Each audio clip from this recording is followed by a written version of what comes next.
የተከበሩ አፈ ጉባኤ፣ የተከበራችሁ የምክር ቤት አባላት፣ ከሁሉ አስቀድሜ የብልጽግና አባላት ሆናችሁ ላለፉት 5 ዓመታት ድርጅት ህዝብና መንግስት የሰጣችሁን ኃላፊነት በታላቅ የኃላፊነት ስሜት ስታገለግሉ ቆይታችሁ በሚቀጥለው ምክር ቤት ዘመን በምክር ቤት አባልነት የማትቀጥሉ ነገር ግን የብልጽግና አባል ስለሆናችሁ የመንግስቱ አካል ሆናችሁ በተለያየ ደረጃ ለምታገለግሉ የፓርቲያችን አባላት ላለፉት 5 ዓመታት ለነበራችሁ አገልግሎት ድርጊታችን እንዲሁም መንግስት ከፍተኛ ክብርና ምስጋና ያለው መሆኑን ልገልጽላችሁ ፈልጋለሁ። በተጨማሪም በተፎካካሪ ፓርቲ ተወክላችሁ ላለፉት 5 ዓመታት በእውቀታችሁ፣ በአቅማችሁ፣ በመሻታችሁ ልክ ሀገራችሁን ያገለገላችሁ በዚህ ምክር ቤት ውስጥ ድምጻችሁን ያሰማችሁ ለምሳሌ ክቡር አቶ ባርጤማ ፈቃዱና የኢዜማ ፓርቲ አባላት በሙሉ እንዲሁም ክቡር አቶ ደሳለኝ ጫኔና የአብን ፓርቲ አባላት በሙሉ ዶክተር መብራቱ አለሙ እና ሌሎችም የተፎካካሪ ፓርቲ አባላትና የግል ተወዳዳሪዎች ላለፉት 5 ዓመታት በዚህ ምክር ቤት ውስጥ ቆይታችሁ የህዝብ ጥያቄ፣ የፓርቲያችን ጥያቄ፣ የኛ አመለካከት ብላችሁ ላራመዳችሁት ሐሳብ፣ ጥያቄ፣ አስተያየት በሙሉ ከፍ ያለ ምስጋና ማቅረብ እፈልጋለሁ።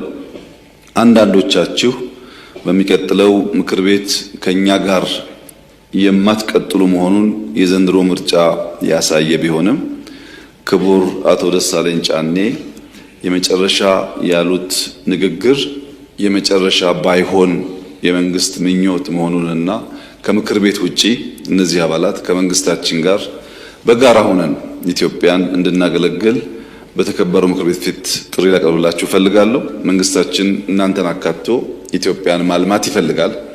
ኢትዮጵያ የጋራ ሀገራችን ናት። እኛም እናንተም ልጆቿ ነን። በምክር ቤት ብቻ ሳይሆን በተለያየ ዘርፍ ተባብረን ኢትዮጵያ እንድናበለጽግ አብረን እንድንሰራ ጥሪ ላቀርብላችሁ ፈልጋለሁና የመጨረሻ እንዲሆን ምኞቴ አለመሆኑን ላረጋግጥላችሁ ፈልጋለሁ። ይህንን ካልኩ በኋላ የተነሱ ጥያቄዎች ምላሽ ለመስጠት ምርጫን በሚመለከት የዘንድሮ ምርጫ ለመማር ፈቃድ ላለው ለየትኛውም የፖለቲካ አካል ትልቅ ትምህርት የሰጠ ዘርፈ ብዙ መልእክቶች በውስጡ የያዘ የኢትዮጵያን ሕዝብ እንቆቅልሽ፣ የኢትዮጵያን ሕዝብ ውስብስብ የረጅም ዘመናት ድልብ ሀብት ሶሻል ካፒታል ያለው በቀላሉ ሊታወቅ የማይችል ሕዝብ መሆኑን ያረጋገጠ ምርጫ ነው። ላይ ላዩን ምንናገረውና በውስጥ የሕዝቡ እምነት በምን ያክል ደረጃ የተለያየ መሆኑን ያየንበት ነው። ዘንድሮ ምርጫ ከስካሁኑ ምርጫ የሚለይ አንድ ሁነኛ ባህሪ ያለው እንደተባለው አትመዝገቡ ተብለዋል፣ የለም ብለው ተመዝግበዋል። አትደግፉ ተብለዋል፣ አትምረጡም ተብለዋል። የኢትዮጵያ ሕዝብ እነዚህን ሁሉ እገዳዎች፣ ማስፈራሪያዎች ሳይቀበል ምርጫው በነቂስ እስካሁን ታይቶ የማያውቅ የሕዝብ ቁጥር ሌሊት ወጥቶ ሌሊት እስኪያልቅ ድረስ ትርፍ ሰዓት በመሰለፍ ከ50 ሺህ በላይ የምርጫ ጣቢያዎች ላይ በነበረው ተሳትፎ የኢትዮጵያ ሕዝብ ያሳየውን ተጋድሎ ማየት የቻል የተማርንበት ሂደት ነበር። ምን ለየው የዘንድሮ ምርጫ ያላችሁ እንደሆነ ከዚህ ቀደም የሚፎካከሩ ኃይሎች በሐሳብ አልፎ አልፎም በጉልበት ይጠቃቃሉ። ዘንድሮ ግን የሚፎካከሩ ኃይሎች ሳይሆኑ ራሱ ምርጫው የጥቃት ኢላማ ነበር። ራሱ ምርጫው እንዳይከወን እንደ አንድ ታርጌት ተወስዶ ተሰርቶበታል። ለምን ያላችሁ እንደሆነ አጋጣሚ ሆኖ አለመታደል ሆኖ የኛን ባንዳዎች የሚያሰማሩ የሚልኩ ኃይሎች በሙሉ ምርጫ አይወዱም። ምርጫ ስለማይወዱ የሚወዳደሩ ሐሳቦችና ኃይሎችን ሳይሆን ራሱ ምርጫውን የጥቃት ኢላማ አድርገውት ነበር። ማሸነፍ፣ ከፈተና መሻገር፣ ችግሮችን በብልሃት የማለፍና ሀገር የማጽናት ልምድ ያለው የኢትዮጵያ ሕዝብ እነዚያን ፍላጎቶች ሳይቀበል በተባበረ ክንድ ላደረገው አስተዋጽኦ ከፍተኛ ክብር ይገባዋል። ጀርመኖች አመንኪዮ ሲሞት ጉልበት አለሁ ይላሉ። ሐሳብ ሲሞት፣ ንግግር ሲሞት፣ ውይይት ሲሞት ጉልበት አለሁ ይላሉ።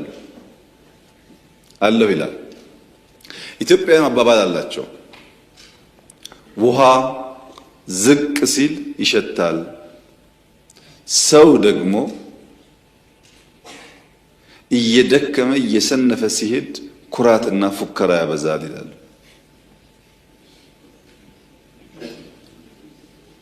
በዘንድሮ ምርጫ ማድረግ አትችሉም፣ አይሳካም የሚለው ሐሳብ የብዙ ኃይሎች ፍላጎት ቢሆንም ኢትዮጵያውያን በአንድ ድምፅ ጽንፈኝነት አንፈልግም፣ ባንዳነት አንፈልግም፣ ዘረኝነት አንፈልግም። እኛ ኢትዮጵያውያን ተባብረን የጋራ ሀገር ማጽናት ማበልጸግ ነው ምኞታችን የሚለውን በአንድ ድምፅ አስተጋብተዋል። ለዚህም ነው ህዝቡን አናቀውም የምንለው። ሰሜን ብትሄዱ፣ ደቡብ ብትሄዱ፣ ምዕራብ ብትሄዱ፣ ምስራቅ ብትሄዱ አንድ ድምፅ ነበር፣ ጽንፈኝነት አያስፈልገንም የሚል፣ ባንዳነት አያሻንም የሚል። ይህንን ታላቅ ድምፅ አረጋውያን በዚህ ምርጫ እንዳያችሁት በድጋፍ ወጥተው መርጠዋል። እነዚያ አዛውንቶች ለሚቀጥለው 5 ዓመት ሊኖሩም ላይኖሩም ይችላሉ። አዛውንቶች ተሰልፈው የመረጡት እነሱ ስለሚኖሩበት ሳይሆን በእነሱ ድምፅ ሀገር መጽናት ስላለበት፣ በእነሱ ድምፅ የልጆቻቸው ሀገር ቀጣይነት መረጋገጥ ስላለበት ትልቅ መልእክት በውስጡ አለው። በሽተኞች በድጋፍ ወጥተው መርጠዋል።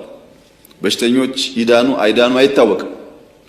በዚያች ቀን ህይወታችን እስካለ በእኛ ድምፅ ምክንያት ልጆቻችን ሀገረ መንግስት ያላቸው መሆን ስላለባቸው ብለው ተደግፈው ወጥተው መርጠዋል። ሀዘንተኞች ከሀዘን ተነስተው መርጠዋል። እናቶች ልጆች አዝለው ወጥተው መርጠዋል። ይህንን አቅልለን አንወስደውም፣ እንደ ታላቅ አደራ የምንወስደው። ከዚያም ባሻገር ጥይት ይተኮሰባቸው፣ የጥይት ድምፅ እየተሰማ ሸብረክ ሳይሉ ወደ ምርጫ ጣቢያ ሄደው የመረጡ ዜጎቻችን ለተመረጠው ሰው ሁሉና ለመንግስት በከፍተኛ ሁኔታ አደራ የሰጡ ሲሆን እኛም በታላቅ ሸክም በታላቅ ኃላፊነት የምናየው ይሆናል። ከኛ አንጻር የነበረው መልእክት ግልጽ ነው። ጅምራችሁ መልካም ነው። ዘርፈ ብዙ ኢኮኖሚዎች ለማሻሻል የምታደርጉት ጥረት መልካም ነው። ጅምራችሁን ወደንላችኋል። ስርዓታዊ ሌብነት መጥፋቱን እንደግፋለን። አሁንም ግን በውስጣችሁ ሌቦች ስላሉ በተቻለ መጠን ሌብነትን አጥርታችሁ ሰርቪስ አሻሽላችሁ ትልሞቻችሁን በተሟላ መንገድ አሳክታችሁ የጸናች የበለጸገች ኢትዮጵያን ለልጆቻችሁ ለማስረከብ የእናንተን ድርሻ አንድ ጡብ ማስቀመጥ ትችላላችሁ በሚል ተስፋ ነው የኢትዮጵያ ሕዝብ የመረጠን። ባዶ ቼክን የሰጠን። በዚህ ቼክ ላይ መልካም ስም፣ መልካም ስራ መዝራት፣ መልካም ውጤት ማምጣት የኔና የእናንተ ኃላፊነት ይሆናል። ይህንን ቼክ በአግባብ ሳንጠቀም ካበላሸነው የኢትዮጵያ ሕዝብ ጥይት ሳይፈራ እንደመረጠው ጥይት ሳይፈራ የተቃርኖ እርምጃ መውሰድ ይችላል። በታማኝነት እና ሕዝብን በማክበር ማገልገል ምን ያክል ውጤታማና ፍሬያማ እንደሚያደርግ በዘንድሮ ምርጫ ለማየት ተሞክሯል። እንደ መንግስት እኛ በኢትዮጵያ ሕዝብ የምርጫ ታሪክ በአፍሪካ የምርጫ ታሪክ ምናልባት ዲሞክራሲ ከኛ ወዲያ የሚሉ ሀገራትን ቢሆኑ አድርገው በማያውቁት ልክ የብልጽግና ፓርቲ ከ6 ወራት በፊት ይህንን ምርጫ በሚመለከት በነበረን ውይይት ብልጽግና ከ85% ባለፈ ወንበር አይወዳደርም፣ 15%ቱን ሙሉ በሙሉ የሚፎካከሩ ፓርቲዎች በነፃነት ኢንከምበንስ መንግስት በሌለበት ተጭበረበረ ወይም ደግሞ መንግስት በኃይል ወሰደ በማይሉበት ሁኔታ ብቻቸውን ይወዳደሩ። እኛ ከነሱ ጋር በ85ቱ እንወዳደራለን። ለነሱ 100% እድል ይሰጥ፣ ለኛ ግን 85% እድል ይሰጥ ብለን እንደምታስታውሱት ተጨቃጭቀን ተነታርከን ወስነናል። የብልጽግና አባላት ያኔ የጎረበጠ ቢመስላችሁ ሐሳቡ ዛሬ ላይ ውጤቱ እንደምታዩት ለዲሞክራሲ ቀናይነት በካቢኔ ማስገባት ብቻ ሳይሆን በፓርላማ 15% አልወዳደርም የሚል ገዢ ፓርቲ በድፍን አፍሪካ መኖሩን እጠራጠራለሁ። በእኛ ሁኔታ ታይቶ አይታወቅም። ለምን? ብዙ ድምጾች እንዲገቡ ፍላጎት ነበር። ብዙ ድምጾች እንዲሳተፉ ፍላጎት ነበር። ያን የኢትዮጵያ ሕዝብ ተገንዝቦ ከወትሮ በተለየ መንገድ በርከት ያሉ ፓርቲዎች በክልልና በፌዴራል ፓርላማ ተሳታፊ መሆን ችለዋል። ምናልባት ማለፍ ሲገባቸው የቀሩ ግለሰቦች ሊኖሩ ይችላሉ። በአብዛኛው ሲታይ ግን ሰላማዊ ዴሞክራሲያዊ የህዝብ ይሁንታ በግልጽ የታየበት ምርጫ ሆኖ እኛም እንደ ፓርቲ 15% ይቅርብን ያልነው ጉዳይ ብዙ ድምጽ ለመስማት እድል የሰጠ ስለሆነ የብልጽግና ፓርቲ አባላት እንደዚህ ባለው ወጣ ያለ ውሳኔ አካል በመሆናችሁ ኩራት ሊሰማችሁ ይገባል። ይህ በየትኛውም አፍሪካ ሀገር አይታይም። ይሄ ብቻ አይደለም። በሚቀጥለው የኢንክሉሲቭ ናሽናል ዲያሎግ ውስጥ ብልጽግና አጀንዳዬ ካላቸው ጉዳዮች አንዱ በስልጣን ላይ ያለ መንግስት ማክሲመም 2 ተርም ብቻ መቆየት አለበት የሚል አጀንዳ ብልጽግና ይዞ የቀረበውንም በአፍሪካ ደረጃ ህገ መንግስት አሻሽለው እድሜ ሲያራዝሙ እንጂ ያልተገደበ እድሜ ኖሯቸው እድሜ ሲገድቡ ሰምተን አናቅም። ይህ ታላቅ እርምጃ ነው። ለሀገር የሚጣል ጡብ ነው፣ መሰረት ነው። አሁን ባለው ስሜት በተሟላ መንገድ መገንዘብ ብንቸገርም ውለን ስናድር ለልጆቻችን አስተማማኝ መሰረት የሚጥል ስለሆነ በዚህም ኩራት ሊሰማችሁ ይገባል ብዬ አስባለሁ። በአጠቃላይ ምርጫው አስተምሮን የህዝባችንን ጥልቅ አሳቢነትና ሰላም ፈላጊነት አሳይቶን ያለፈ ስለሆነ እኛ በዚያ ልክ መገለጥ እንድንችል ፈጣሪ ይርዳን ብቻ ነው ማለት የምችለው። ሰላምን በሚመለከት ለተነሱ ሐሳቦች ከሞላ ጎደል በጥያቄም በአስተያየትም የተነሳው ሐሳብ ገንቢ ነው ብዬ ነው የምወስደው። በኢትዮጵያ እንደምታውቁት ብዙ ታፍነው የኖሩ ጉዳዮች አሉ። እነዚያ ታፍነው የቆዩ ችግሮች፣ ታፍነው የቆዩ ሐሳቦች አሁን ዘመን ሲመቻቸው መንግስት በንጽጽር የተሻለ ስፔስ የጣቸው ቴክኖሎጂ ሶሻል ሚዲያን ሲያመጣላቸው በርከት ያሉ ነገሮች ይወጣሉ። እነዛም በትዕግስት ለተወሰነ ጊዜም ቢሆን ማስተናገድ በዘላቂነት የተረጋጋ ፖለቲካል አውድ ለመፍጠር የሚያግዝ ነው በሚል እምነት አንድ የኢትዮጵያ ትርክት ስብራት በርካታ ጣጣዎች አመጥቶብናል። ያ እንዳይቀጥል ሰዎች ግሪቫንሳቸውን አውጥተው መልሰው ሰክነው የተሻለ ዲሞክራሲያዊ ስርዓት ለመገንባት ያግዛል በሚል የተውነው ጉዳይ ነው። ይህን ስናደርግ ግን በጣም በርካታ ውይይቶች ስናካሄድ ቆይተናል።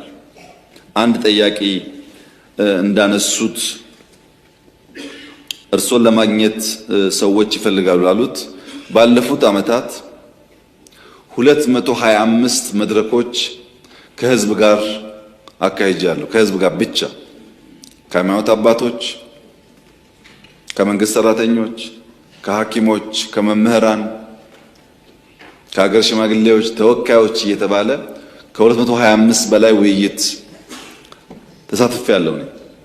ፓርቲያችን በየደረጃው ከ4000 በላይ መድረኮች ፈጥሯል። 4000 በወረዳ፣ በዞን፣ በከተሞች በተለያየ ደረጃ የኢንክሉሲቭ ናሽናል ዲያሎግ የሚመሩ አካላት በሪፖርታቸው እንዳቀረቡት በመቶ ሺህ የሚቆጠሩ ሰዎች በድፍን ኢትዮጵያ፣ በመካከለኛው ምስራቅ፣ በአፍሪካ፣ በአውሮፓ፣ በአሜሪካ ያሉ ኢትዮጵያውያን ጨምሮ በኢትዮጵያ ታሪክ ታይቶ የማያውቅ የግራስሩት የኤሊት ባርጌን የኤሊት ዲስከሽን ሳይሆን በግራስሩት ያሉ ዜጎች ስለ ጉዳያቸው በነፃነት የሚወያዩበትና አጀንዳ የሚሰጡበትን መድረክ ፈጥረዋል። ይህንን ሂደት ባናራክሰው ጥሩ ይሆናል። ብዙ ጉዳዮች የመጡበትና ለኢትዮጵያም የሚጠቅም ስለሆነ በእነዚህ ውይይቶች ምን አገኘን ያላችሁ እንደሆነ የማህበረሰብ ግጭት ቀንሷል ወይም እምብዛም አይሰማም። አማራና ኦሮሞ፣ ሶማሌና ኦሮሞ፣ ጌዲዮና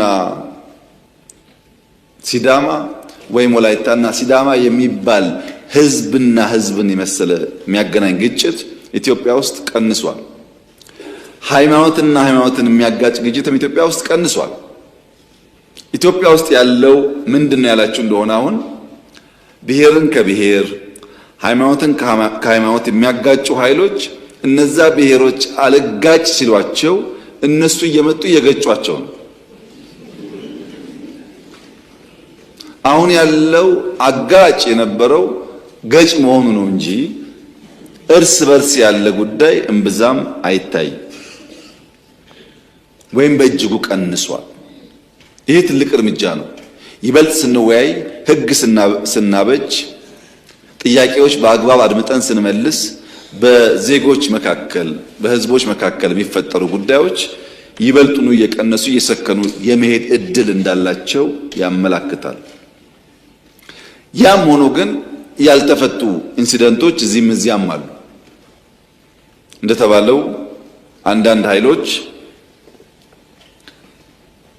በተለያየ ክልል መሽገው ሸፍተው አልፎ አልፎ ግጭት ይፈጥራሉ። ያ ለምንድን ነው የሆነው የሚል ጥያቄ ግን ካላችሁ ኢትዮጵያ ተረጋግታ ጸንታ እንዳትኖር የሚሹ ኃይሎች ገንዘባቸውን ጊዜያቸውን አጥፍተው ባንዳ ያሳድዳሉ። እኛ ደግሞ ክፉ አመል አለብን። በጣሊያን ጊዜ እንደምታስታውሱት አልፎ አልፎ ባንዳዎች በውስጣችን አሉ። እነዚህ ባንዳ ፈላጊና ባንዳዎች ሲገናኙ በየቦታው ጥርት ባለ ዓላማ፣ ፍላጎት የተሰናሰለ ጉዳይ ሳይሆን ግጭት ይፈጥራሉ። አልፎ አልፎ የተቃዋሚ ፓርቲ ወይም ግለሰቦች ሲወያዩ ከሰማችሁ የኔና ያንተ ጉዳይ አሁን ይቆይ፣ በኋላ እንደርስበታለን፣ አሁን ዋናው ጉዳይ ይህንን መንግስት መጣል ነው፣ ይህንን መንግስት ከጣልን በኋላ እንዴት ያለ መንግስት እንዴት ያለ ስርዓት የሚለው እንወያያለን ይላሉ። ስልጣን ይዘው ሊወያዩብን ማለት ነው። ዲፍረንሱ ምንድነው? ከኛ ጋር እኛ ዝግጅታችንን ጨርሰን ምን አይነት መንግስት ምን አይነት ፓርቲ ምን አይነት እሳቤ ለኢትዮጵያ እንደሚበጅ ተዘጋጅተን ስንመጣ እኛን የሚቃረኑ ደግሞ ከመጡ በኋላ ሊዘጋጁብን ይፈልጋሉ። ይሄ ለየቅል ነው ጉዞ። ለዚህ ነው ባጠረ ጊዜ ውስጥ በጣም ከፍተኛ ውጤቶች ኢትዮጵያ ውስጥ ማየት የቻልነው። ለዚህ መፍትሄው አንድ ህዝባችንን በቀጣይነት ማወያየት፣ የጸጥታ ተቋማት ማጠናከር። ከፍተኛ ለውጥ ነው ያለው። ሎ ኢንፎርስመንት ኤጀንሲስ መገመት ከሚቻል በላይ በቁጥር በብቃት በቴክኖሎጂ እያደጉ መጥተዋል። ኢትዮጵያን ከማንኛውም ጥቃት ለመከላከል የሚያስችል ቁመና እየፈጠሩ ይገኛሉ። ነገር ግን የሽፍቶች ባህሪ የኮንቬንሽናል ጦርነት ባህሪ ስላልሆነ ህዝባችን ከሎ ኢንፎርስመንት ኤጀንሲስ ጋር በትብብር ሆኖ እነዚህን ኃይሎች የመቆጣጠር ስራ መስራት ይጠበቅበታል። ይህን ጉዳይ በተለያየ አፍሪካ ሀገራት ማየት ትችላላችሁ። በሃይማኖት ወይም በብሔር ስም የሚታገሉ ኃይሎች ለረጅም ዓመታት እንዴት እንደሚቆዩ ለምሳሌ ቦኮ ሃራምን ብትወስዱ ብዙ መንግስታት ናይጄሪያ ሲቀያየሩ ቦኮ ሃራም አለ። በቅርቡ እንኳን የናይጄሪያ መንግስት 13000 የሚጠጉ የቦኮ ሃራም አባላት ላይ እርምጃ ወስጃለሁ ሪፖርት አቅርቧል። በየጊዜው ሪፖርት ይቀርባል። በየጊዜው ግን እንደዚህ አይነት ኃይል ይኖራል። ባህሪው ነው። በኮንቬንሽናል ጦርነት የምናየውን ባህሪ ከሽፍቶች ጋር በምናደርገው ጦርነት ላናየው እንችላለን። ያም ሆኖ ግን ይበልጥ መዳከም፣ ይበልጥ መጥፋት፣ የህዝብና የመንግስት ትስስርና አቅም እያደገ ሲሄድ እየቀነሰ እንደሚሄድ ደግሞ ጥርጥር የለውም። የኢትዮጵያ ሰላም አንጻራዊ በሆነ መንገድ ተሻሽሏል። ብዙ ሰልፎች፣ የሃይማኖት በዓላት እንዳልኳችሁ ከ50,000 በላይ የምርጫ ጣቢያዎች እና ትላልቅ ኩነቶች ሲካሄዱ እምብዛም የሚታይ ችግር የለም። የሚያጋጥመንን አልፎ አልፎ ያለውን ግጭትና በአንዳንድ ክልሎች ያለውን ግጭት ደግሞ ቅድም አንዳንድ የምክር ቤት አባላት እንዳነሳችሁት ይበልጥ በመወያየት በመነጋገር በመመካከር በመቀራረብ ለመፍታት በእኛ በኩል ጥረት ይደረጋል። እናንተም ድጋፍ እንደምታደርጉ ተስፋ አደርጋለሁ። በጥያቄዎቻችሁ ላይ ግን እውነተኛ ምክክር፣ እውነተኛ ውይይት፣ እውነተኛ ግብዣ ላላችሁት በተደጋጋሚ እዚህ ምክር ቤት ለመጋበዝ ሞክሬያለሁ። በርካታ የኦሮሚያ ውስጥ ያሉ የታጠቁ ኃይሎች፣ አማራ ውስጥ የታጠቁ ኃይሎች ብዙዎቹ የተደራደሩ የተመለሱ ይገኛሉ። የቀሩ ወንድሞቻችንም በዚያ መንገድ እንዲመለሱ ነው የምንፈልገው። በእኛ በኩል ያለው ፍላጎት እሱ ነው። ለምን? ስለማያዋጣ ወደ ድል ስለማይወስድ ተነጋግረን በጋራ ሀገር ማነጽ መገንባት ይሻላል የሚል እምነት ነው ያለን። ይሄንን ማጠናክረን እንቀጥላለን። ፕሪቶሪያን በሚመለከት ፕሪቶሪያ እንደ ድርድር ብቻ መታየት ያለበት ጉዳይ አይመስለኝም። ብዙ ውጤት ያስገኘ የሰላም ስምምነት ነው። ከሁሉ በላይ አሸናፊና ተሸናፊ እኩል ቁጭ ብለው የተወያዩበት ድርድር ነው። መንግስት ካሸነፈ በኋላ የተሸነፈውን ኃይል አስቀምጦ ተደራድሮ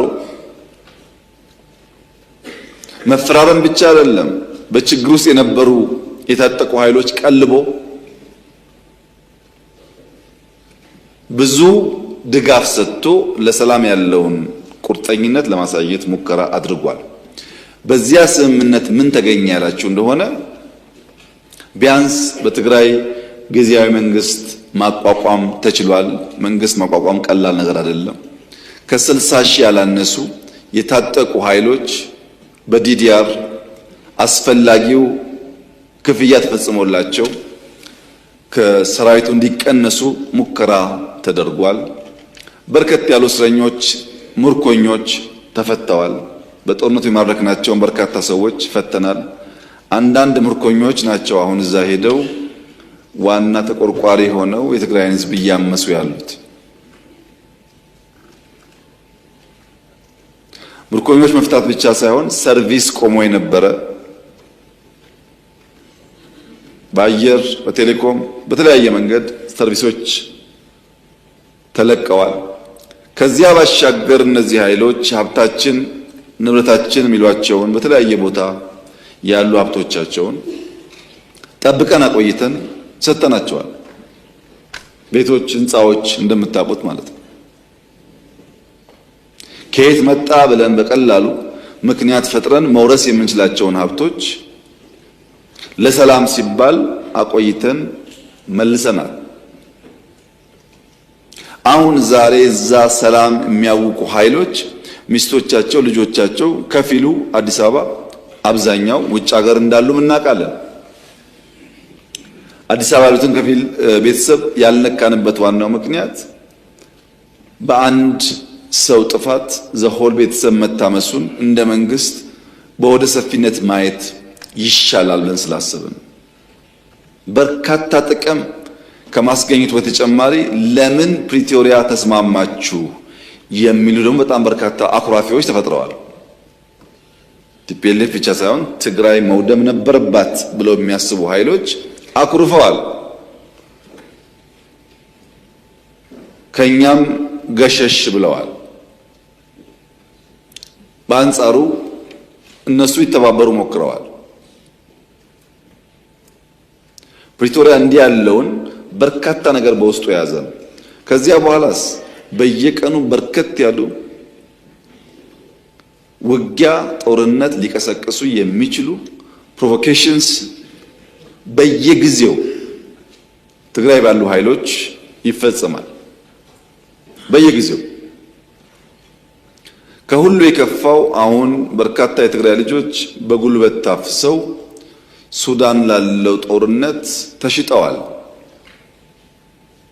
በሱዳን ጦርነት ውስጥ የትግራይ ወጣቶች በማያውቁት ጉዳይ ሕይወታቸውን እያጡ ይገኛሉ። ኢትዮጵያ ውስጥ ያለው ጉዳይ አልበቃ ብሎ ጉዳይ ወደ ሱዳን ተሸጋግሯል። በዚህ ሁሉ ውስጥ የትግራይ ሕዝብ ተጎጂ ነው። የትግራይ ሕዝብ የችግሩ ባለቤት ሳይሆን የችግሩ ገፈት ቀማሽ ነው።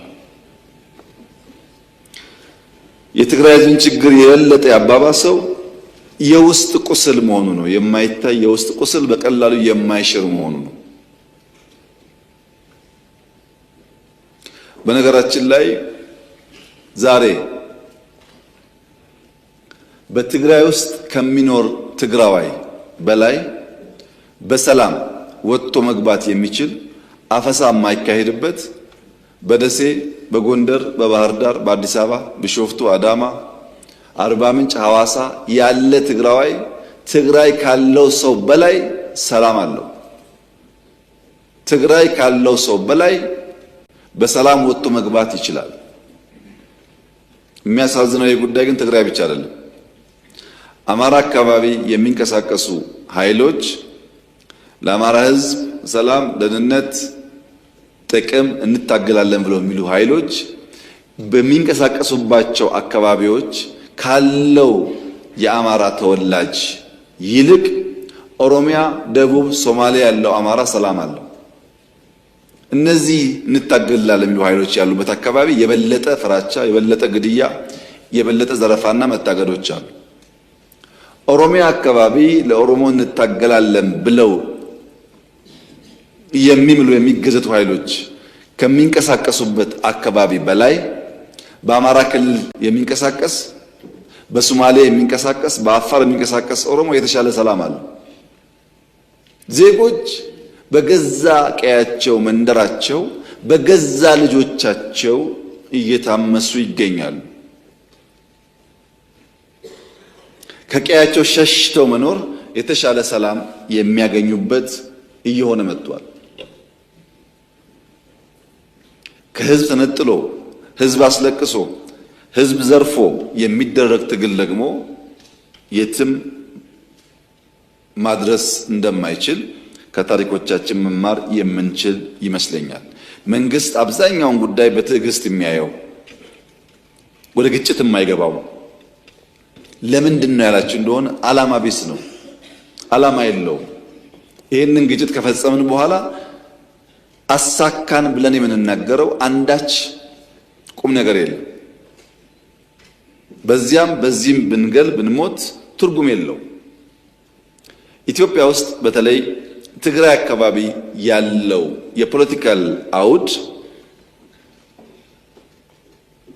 የመጥረቢያ ፖለቲካ ሰለባ ነው።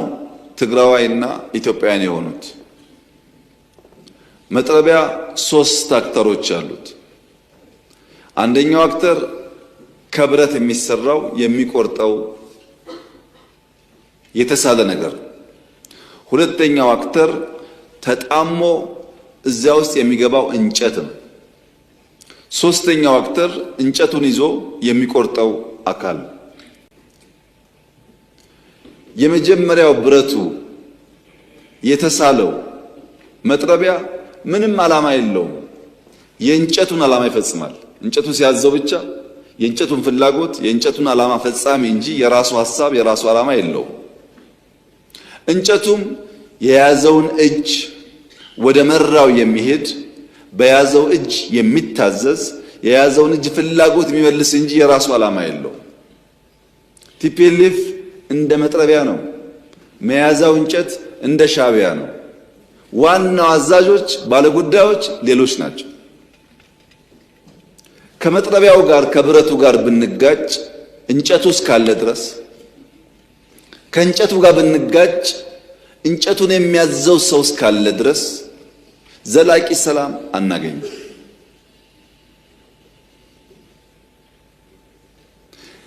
ይልቁንስ ለመጥረቢያውና ለእንጨቱ ያለኝ ምክር የኢትዮጵያ ሰላምና እድገት ይበልጥ ተጠቃሚ ያደርጋችኋል፣ የሚልካችሁ አካል መጠቀም ያደርጓችኋል እንጂ ምንም ፋይዳ የለው የሚል ሲሆን፣ በእኛ በኩል ግን ዝግጅቱ ኢትዮጵያ የሰላሟ መደፍረስ ምንጭ የት እንደሆነ ስለምናቅ ከምንጩ የሚነሳውን ማንኛውም ትንኮሳ ለመከላከል የሚያስችል ቁመና በመፍጠር ላይ የምንገኝ መሆኑን ለተከበረው ምክር ቤት መግለጥ እፈልጋለሁ። የኢትዮጵያን አንድነት የኢትዮጵያን ሉዓላዊነት አደጋ ውስጥ ሊያስገባ የሚችል ማንኛውም ነገር ከመጣ ለመከላከል የሚያስችል ቁመና እንዳለን ላረጋግጥላችሁ እፈልጋለሁ። መጥረቢያውና መያዣውን እጅ ግን እንጨት ግን በተቻለ መጠን መታገስ፣ በተቻለ መጠን ማስተማር፣ በተቻለ መጠን መመለስ ያስፈልጋል። ጉዳቱ የጋራ ስለሚሆን ታስታውሱ እንደሆነ ባለፉት 5-6 ዓመታት የነበረው ፖለቲካል ዲስኮርስ ኢትዮጵያ ያለቀላት፣ ኢትዮጵያ ልትፈርስ ነው፣ ኢትዮጵያ ልትወድቅ ነው የሚል ነበር። ኢትዮጵያ አትወድቅም ብዬ በተደጋጋሚ አነሳላችሁ ነበር። ኢትዮጵያ አትወድቅም አይደለም አሁን እምላችሁ፣ የወደቁ ታነሳለች።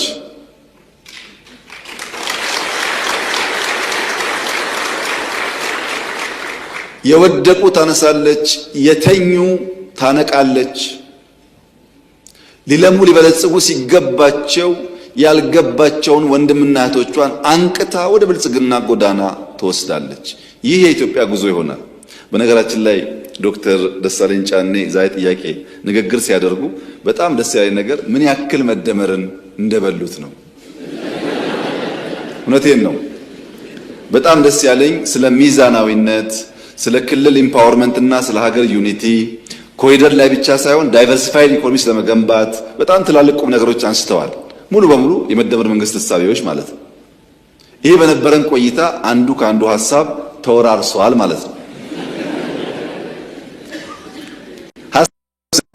ኮሪደር ብቻ መሆን የለበትም፣ ማዳበሪያ ፋብሪካም አሉ፣ መሆን የለበትም ግድብም አሉ።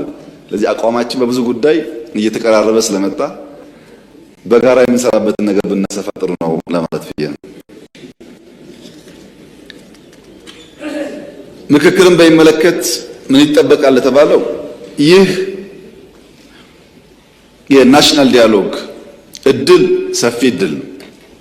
ብዙዎች የታሰሩበት ለረጅም ጊዜ ጠየቁት ዋጋ የከፈሉበት ጥያቄ ነበር። አሁን ስናገኘው ማቅለል ጥሩ አይደለም።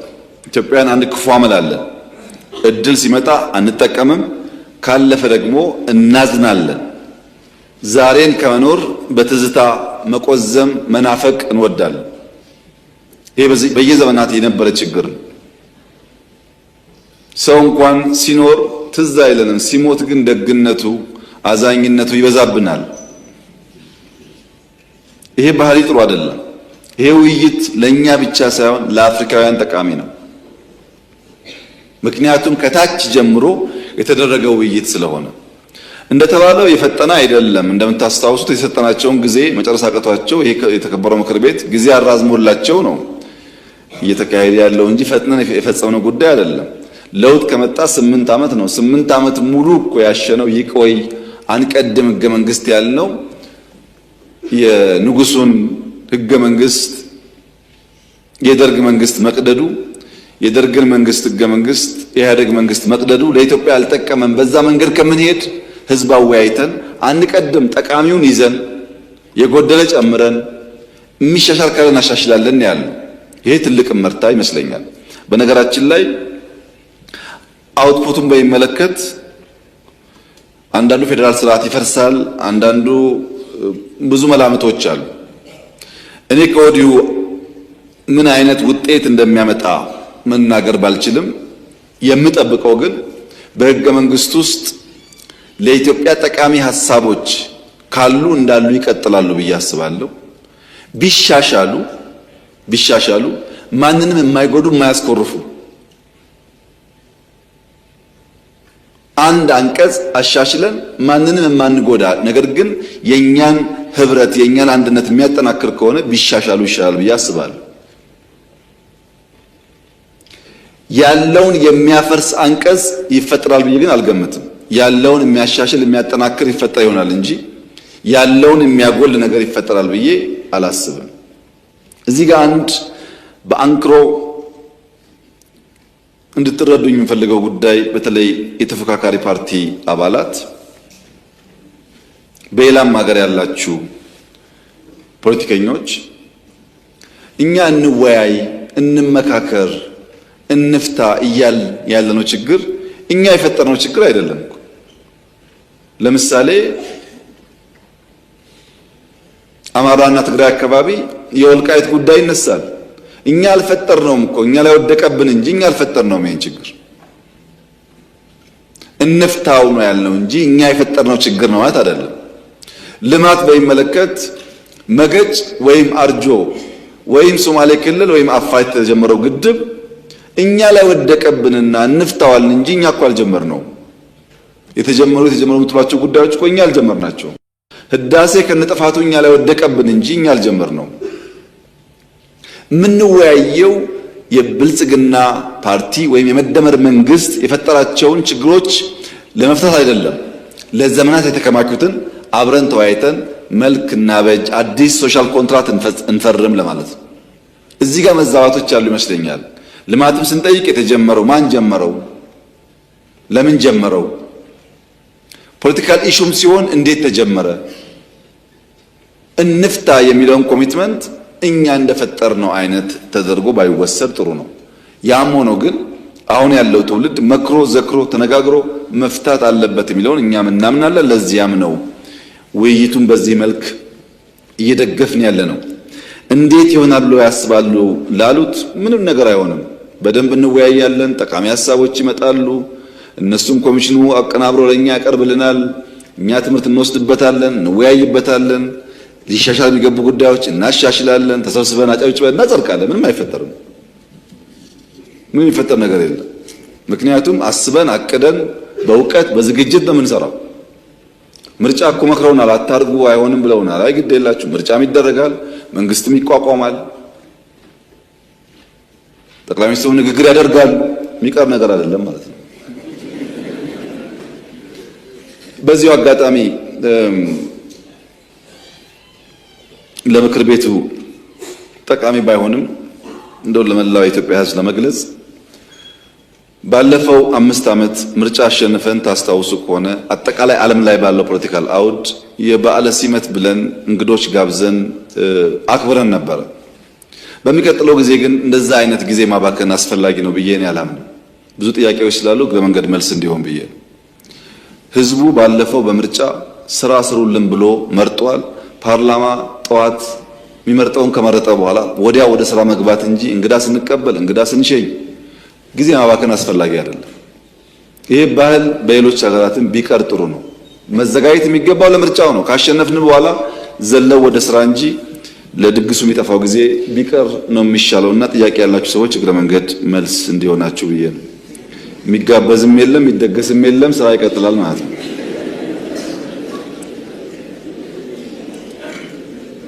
በየሀገራቱ ለዚህ ጉዳይ እንሄዳለን መቅረት ችግር ነው። ሰው ይጠራና ሲቀር በጣም ኩርፊያ ስላለና ያየሁት ጋባዡም ተጋባዡም ሲቸገሩ ነው። ማንም ሰው ደስ ብሎት አይሄድም፣ የሚቀበለውም ይሰቃያልና እኛ ሰው ከምናሰቃይ እኛም ከምንሰቃይ ቡናችን አፍልተን ፈንድሻችንን ቆልተን እንደተለመደው ብናሳልፍ ይሻላል። ሃይማኖት በሚመለከት ለተነሳው ጥያቄ ኢትዮጵያ የሃይማኖቶች ሀገር ናት። ሃይማኖት በጣም አስፈላጊ ጉዳይ ነው።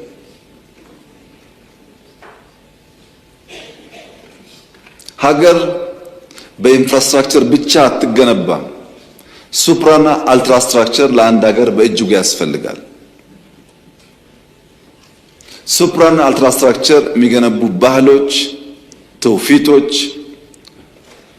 እሴቶች የሚገነቡ ተቋማት ለኢትዮጵያ ያስፈልጋሉ። አጋጣሚ ሆኖ ኢትዮጵያ ውስጥ እንደመታደል ነው አብዛኛው ሕዝብ የሚከተላቸው ሃይማኖቶች 90% የተቀራረቡ ናቸው። ለሁሉም አደምና ሐዋ እናትና አባት ናቸው። ለሁሉም አብርሃም ኢብራሂም አባት ነው። ብዙም የሚያጣላ ጉዳይ የለም። ትናንሽ ዲፍረንስ ነው ያለው። ትናንሽ ክርስቲያኖች እስልምና ቁጭ ብለው ቢያጠኑ አብዛኛው ነገር የሚያስማማ ነው። የሚያለያየው ነገር ደግሞ ተከባብሮ ማለፍ ይቻላል። ይሄ ልዩነት ከኛም ሀገር ውጭ ለረጅም ዘመናት ነበር፣ እኛም ሀገር ውስጥ ለረጅም ጊዜ ነበር። ኢትዮጵያ ውስጥ ሃይማኖቶች ከፍተኛ የሰላም የትብብር ዘመናት በስፋት ነበራቸው። አልፎ አልፎም የግጭት ታሪክ አላቸው። የሚካድ አይደለም። ከግጭት ተምረው ታርቀው አብረው የቀጠሉባቸው ዘመኖች ደግሞ ሰፊ ናቸው። በዓለም ላይ አጠቃላይ ያለው ግጭት 4 መንስኤ አለው። አብዛኛው ግጭት አንደኛው መንስኤ ብሔር፣ ሃይማኖት፣ ርዕዮተ ዓለም ነው። በብሔር ምክንያት፣ በሃይማኖት ምክንያት፣ በርዕዮተ ዓለም ምክንያት ግጭት ይፈጠራል። አንደኛው ነው። ሁለተኛው የኢኮኖሚ በላይነት ነው። ኢኮኖሚ ለመቆጣጠር የሚደረግ ትግል ነው። ሶስተኛው የበላይነት ለማስፈን ነው። ሱፒሪየር ለመሆን አንደኛ ዜጋ ለመሆን የሚደረግ ጥረት ነው። አራተኛው ግዛት ማስፋፋት ነው። እነዚህ ግጭቶች ግን አብዛኛው የሚደበቁት ሃይማኖትና ብሔር ውስጥ ነው። ግዛት ላስፋፋ ነው የሚል የለም። የኢኮኖሚ በላይነት ሊቆጣጠር ነው የሚል የለም። ይህን ፍላጎት ደብቆ በሃይማኖትና በብሔር ጥላ ስር ግጭት ይፈጠራል። ሃይማኖት ለግጭት የሚጠቀሙ ኃይሎች አሉ። ሃይማኖቶቹ ግን እስላምም ክርስቲያኖቹም አጠቃላይ ክርስቲያኖች ሁሉም የሰላም እምነቶች እንጂ የግጭት እምነቶች አይደሉም። ለዚህ ማረጋገጫው ኢትዮጵያ ናት። ለረጅም ዓመታት ሙስሊሞች በብዛት የሚኖሩባቸው አካባቢዎች ጥቂት ክርስቲያኖች ካሉ ሙስሊሞች አዋጥተው አግዘው ቤተክርስቲያን ይሰራሉ። በእኛ ሀገር የምናውቀው እሱን ነው። ብዙ ክርስቲያን ያለበት ጥቂት እስላሞች ያሉበት ክርስቲያኖች አግዘው ደግፈው መስጂድ ይሰራሉ። አብዛኛው ታሪካችን ይሄ ነው። በቅርቡ ጥናት አጥንተን ነበር። ከግማሽ በላይ ከ50% በላይ የሙስሊም ፖፑሌሽን ያለባቸው ወረዳዎች ማጆሪቲው ሙስሊም የሆነበት ወረዳዎች 1263 ቸርቾች አሉ። 1263 ቤተክርስቲያኖች አሉ። አብዛኛው እስላም የሆነበት አካባቢ ከ1000 ውስጥ ስንት ቦታ ነው ግጭት የምንሰማው ነው? የሃይማኖት ግጭት ካለ አብዛኛው ሙስሊም ያለበት አካባቢ ሁሉም ቦታ ግጭት ይጠበቅ ነበር። ግን የእስልምና ባህሪ ግጭት አይደለም፣ የክርስትና ባህሪ ግጭት አይደለም። ክርስቲያኖች በዙባቸው አካባቢዎችም እንደዚሁ መስጂዶች አሉ። የምንሰማው ችግር ግን ጥቂት ቦታ ነው። በዚህ ሁሉ ስፋት ችግር አንሰማም። አስተውላችሁ ከሆነ ነውጠኞች ክብሪት፣ ጭድ ይዘው ይለኩሳሉ። ጀሌዎቻቸው እዚሁ አዲስ አበባ ተቀምጠው ቤንዚን እያርከፈከፉ እሳቱን ያራገቡታል። ለኳሽና አራጋቢ ማዶ ለማዶ ተቀምጠው ችግሩን የእምነት የብሔር መልክ ለመስጠት ሙከራ ያደርጋሉ። ለምሳሌ የሰሞኑ የአርሲን ግጭት እንውሰድ። የአርሲ ግጭትና የአንዳንድ ሰዎች የኮሙኒኬሽን ዘዬ አሳፋሪ ነው። አሜሪካ ሰለጠነች፣ ህዝቧ ስልጡን ነው ተብለው ከሚዘረዘሩ በርካታ ምክንያቶች ውስጥ አንድ የሚገዛኝ ነገር አለ። የአሜሪካ ወታደር የአሜሪካ መከላከያ ኃይል ሰሞኑ በነበረው ግጭት ውስጥ መካከለኛው ምስራቅ ውስጥ ይሳተፍ ነበር። በአሜሪካ ሁለት ትላልቅ ጎራዎች አሉ፣ የፖለቲካ ጎራዎች። ሁለቱም ጎራዎች ወይም ሁለቱም ጎራ የሚደግፉ ሚዲያዎች ብትሰሙ ጀግናው የሀገር መከላከያችን ለአሜሪካ ትልቅነትና ህልውና ዋጋ የሚከፍለው መከላከያችን ግን የማይረባው መንግስታችን ነው የሚሉት። መከላከያን አወድሰው መከላከያን አክብረው የመከላከያን ዋጋ መክፈል ቦታ ሰጥተው መንግስቱን ፖሊሲ አውጪውን ይወቅሳሉ። ይህ ትልቅ ስልጣኔ ነው። እኛ ሀገር ግን እየሞተ ያኖረንን ኃይል እንደ ገዳይ እንወቅሳለን። ይሄ ያለ መሰልጠናችን ማሳያ። ተቋም ማፍረስ፣ ዋጋ እየከፈሉ ሀገር የሚያጸኑ ሰዎች አለማክበር ያለውን ጣጣ ካለመገንዘብ የሚመጣ ችግር ነው። አርሲ ውስጥ የነበረው ችግር ምርጫውን ለማደናቀፍ ከፍተኛ ዝግጅት ተደርጎ ነበር። እዚህ አዲስ አበባ የሃይማኖት ተቋማት ውስጥ ሳይቀር ቦምቦችና ክላሾች ስንይዝ ነበር። በየቦታው አዲስ አበባ ቦምብ ይጣላል፣ ባህር ዳር ቦምብ ይጣላል፣ ጎንደር ቦምብ ይጣላል ተብሎ ሰፊ እንቅስቃሴ ነበር። ታስታውሱ ከሆነ ጎንደር ተማሪዎች ላይ ቴሌቪዥን እያዩ ቦምብ ፈንድቶ ሰው ገሏል። ተማሪዎች ፖለቲከኛ አይደሉም።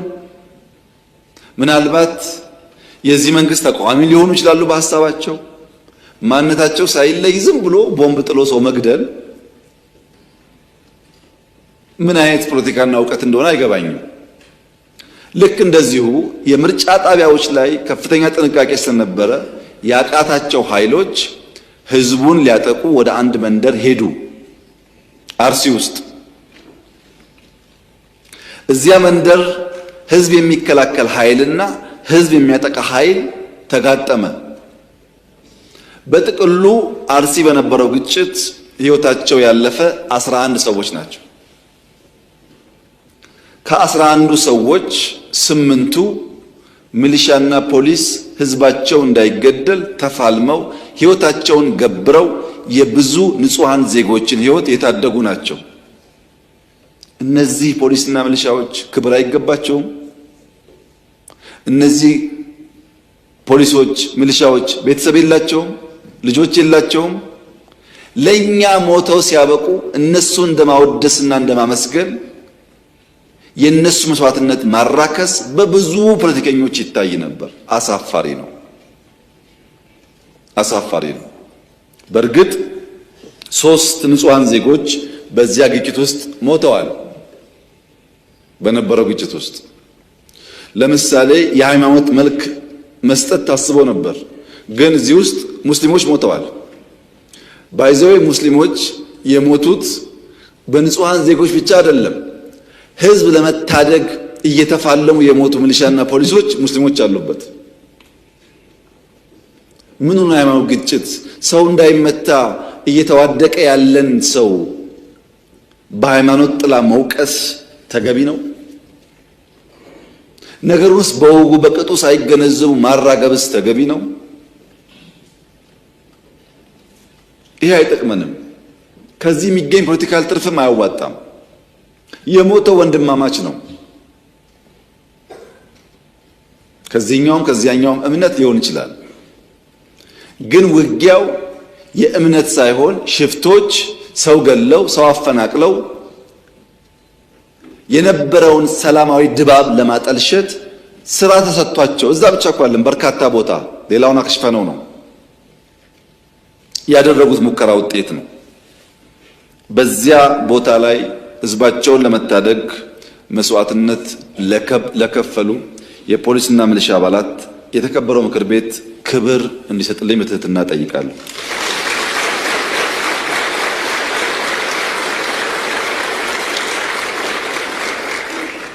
ጀግኖችን በዚያ መንገድ ማስታወስና ማወደስ የሁላችን ባህል ካልሆነ ሰላማዊት ኢትዮጵያን ማየት አንችልም። በዚህ ጉዳይ የተሳተፉ 22 ተጠርጣሪዎች በህግ ቁጥጥር ስር ይገኛሉ። በርካታ የአባባሱ ሰዎችም እንዲሁ ተይዘዋል። የተፈናቀሉ ከ90% በላይ ተመልሰዋል። የቀሩትን በቅርቡ ይመለሳሉ። በነበረው ግጭት ሸሽተው የወጡ ሰዎች ነበሩ። እነሱ ወደ ቦታቸው ይመለሳሉ። በዚሁ አጋጣሚ ማስጠንቀቅም አደራማትም ፈልገው አዲስ አበባ ተቀምጣችሁ ጫት እየቃማችሁ በሌላችሁበት ቦታ በሶሻል ሚዲያ የምታራግቡ ሰዎች ጥንቃቄ አድርጉ። እዚህ ሆኖ ባላጣራ ጉዳይ የሚያራግብ ሰውንና እዛ የሚጋጨውን ሰው ለይተን አናይም። የምታውቀውን ያየኸውን የመንግስትም ጥፋት ከሆነ ግለጥ፣ ችግር የለውም። የማታውቀውን ያልነበርክበትን ቦታ እስላም ነው፣ ክርስቲያን ነው፣ አማራ ነው፣ ኦሮሞ ነው እያልክ የግሩፕ ጨዋታ መጫወት ግን አስፈላጊ አይደለም። በጥቅሉ ስለሚጎዳን ጥንቃቄ ብታረጉ ጥሩ ነው። አጋጣሚ ሆኖ ስለተመረጠን ማለት ነው። ሌላው ከትምህርት ጋር ተያይዞ የተነሳው ጥያቄ ኮንሰርኑ ለትምህርት ጥራት ስራ ይሰራ የሚለው ጉዳይ በጣም ጠቃሚ ሀሳብ ነው። ነገር ግን ከስራ አንጻር አይ ቲንክ በጣም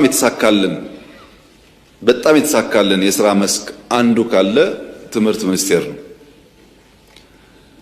በነገራችን ላይ መላው ፖሊሲው የብልጽግና መንግስት ፖሊሲ ቢሆንም ይህንን ፖሊሲ እያስፈጸሙ ያሉት የኢዜማው አባል ፕሮፌሰር ብርሃኑ ነጋ በታማኝነት የመንግስትን ፖሊሲ ለማስፈጸም ደፋ ቀና እያሉ ስለሆነ በርካታ ውጤት እያመጡ ስለሆነ በእኔ እምነት ምስጋና የሚገባቸው ይመስለኛል። ለምሳሌ ከ30 ቢሊዮን በላይ ህዝብ እንዲያዋጣ አድርገው በሁሉም ክልሎች ሞዴል ሃይስኩል፣ ቦርዲንግ ሃይስኩል እየሰሩ ነው። ይሄ ትምህርት ሚኒስቴር ስራ አይደለም፣ የክልሎች ስራ ነው። በግጭት የተበለሻሹ የተሰባበሩ የተቃጠሉ ቤቶች በጣም በርካታዎችን እየጠገኑ ነው። ለእንደዚህ ያለው መልካም ስራ መጽሐፍ ከብዙ ኃይሎች እየለመኑ እርዳታ እየፈለጉ አሳትመው በቴክኖሎጂ የትምህርት ጥራት ለማረጋገጥ የሚያደርጉትን ጥረት አይ ቲንክ ማመስገን የሚሻል ይመስለኛል። የሚጎል ነገር ደግሞ ካለ ማሙላት ማገዝ የሚሻል ይመስለኛል።